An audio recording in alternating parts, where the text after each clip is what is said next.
ഗജനി എന്ന ചിത്രത്തിലെ വില്ലൻ വേഷത്തിലൂടെ ശ്രദ്ധേയനായ നടൻ പ്രദീപ് റാവത്ത് അന്തരിച്ചു. ക്യാൻസർ ബാധിതനായി ചികിത്സയിലായിരുന്നു നടൻ.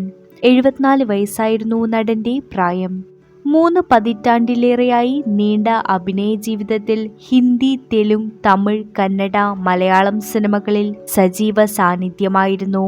2005 പുറത്തിറങ്ങിയ ഗജനി എന്ന തമിഴ് ചിത്രത്തിലെ വില്ലൻ കഥാപാത്രത്തിലൂടെയാണ് അദ്ദേഹം ഏറെ ശ്രദ്ധിക്കപ്പെട്ടത്. 2008 അമീർ ഖാൻ നായകനായ ഹിന്ദി റീമേക്കിലും ഇതേ കഥാപാത്രത്തെ അവതരിപ്പിക്കാൻ അദ്ദേഹത്തെ ക്ഷണിക്കുകയായിരുന്നു. 2001 പുറത്തിറങ്ങിയ ലഗാൻ എന്ന ചിത്രത്തിലും അദ്ദേഹം അമീർ ഖാനോടൊപ്പം പ്രവർത്തിച്ചിട്ടുണ്ട്. മഹാഭാരതം ടെലിവിഷൻ പരമ്പരയിലും പ്രദീപ് റാവത്ത് അഭിനയിച്ചിട്ടുണ്ട്. ദ്രോണാചാര്യരുടെ മകനായ അശ്വത്ഥാമാവിന്റെ വേഷമാണ് അദ്ദേഹം ചെയ്തത്. 1985 മേരി ജംഗ് എന്ന ചിത്രത്തിലൂടെയാണ് സിനിമാ രംഗത്തേക്ക് അദ്ദേഹം അരങ്ങേറ്റം കുറിച്ചതെങ്കിലും മഹാഭാരതത്തിലെ വേഷമാണ് അദ്ദേഹത്തിന് വ്യാപകമായ ജനപ്രീതി നേടിക്കൊടുത്തത്. മലയാള സിനിമയായ ചൈന ടൗണിലെ വില്ലൻ വേഷവും അദ്ദേഹം ചെയ്തിട്ടുണ്ട്.